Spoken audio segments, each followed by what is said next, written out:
Қазіргі кезде маған ұқсайтын кейбір адамдар әлеуметтік желіге шығып алып жаңағы айтып жүр ғой, көз тиюдің симптомдары, жаңағы айтқан сиқырдың белгілері деп та.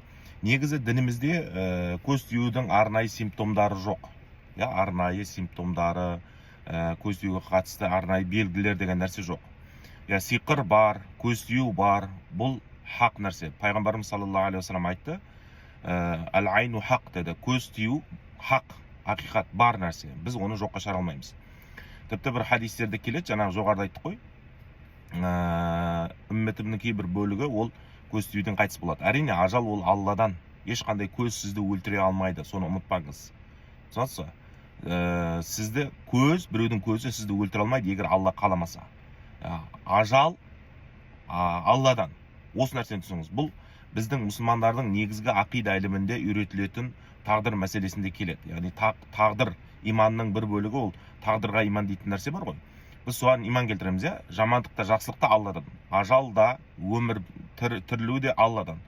Түсінесіз ба? Құранда Алла Тағала солай баяндайды. Алайда көз тию, пайғамбарымыз саллаллаху алейхи уассалам қалай айтты, көз тиюден адам қайтыс болады деп? Дұрыс, біз оған иман келтіреміз. Көз тию бар. Енді қараңыз, көз тиюдің симптомдары дейтін нәрсе жоқ. Көз тиген адам бірден қайтыс болып кетуі мүмкін. Алайда ол симптомдарды сезініп жүреді дегенді пайғамбарымыз саллаллаху алейхи уассалам айтпаған. Мгновенно дейміз ғой, олайша айтқанда, бірден Алла Тағала оны алуы мүмкін да. Енді көзден сақтанып жүру үшін не керек? Бізге пайғамбарымыз саллаллаху алейхи уассалам айтты ғой, көз хақ деп та, көз тию бар нәрсе дінімізде. Енді осылай айтты. Енді пайғамбарымыз оны айтып қана қоймай, онан қорғанудың жолдарын, яғни көз тиюден, сиқырға қарсы қорғанудың инструменттерін бізге берді да. Ол қандай? Әрине ол Фалақ, Нас сүресі. Күнделікті сіз Фалақ, Нас сүресін оқып жүретін болсаңыз, біліңіз, сізге ешқандай көзді тимейді, сізге ешқандай жаңағы айтқан жын-жыпыр да жақындай алмайды, сиқыр да әсер етпейді. Осы нәрсені жақсылап есте сақтап алыңыз. Күнделікті Фалақ, Нас сүресін оқып жүріңіз, болды, жеткілікті. Ал енді жаңағы денеңіздегі әртүрлі аурулар, шаншулар, жүрегіңіздің қатты шаншуы, давлениеңіздің көтерілуі, мазаңыздың қашуы, басыңыздың айналуы, бұның барлық жыннан, сиқырдан деп айту ол бекер әңгіме, ол дұрыс емес. Бұл дисфункция вегетативный нервный системадан болып жатыр. Дисфункция вегетативный нервный система, яғни сізде вегетативті жүйке бұзылған. Оның себептері өте көп. Бұл стресс, депрессия, ішімдік, алкоголь, немесе есірткі қолдану, ашулану, ренжу, қорқу. Осындай себептерден сізде дисфункция вегетативный нервный система болады. Сондықтан шатаспаңыздар, достар.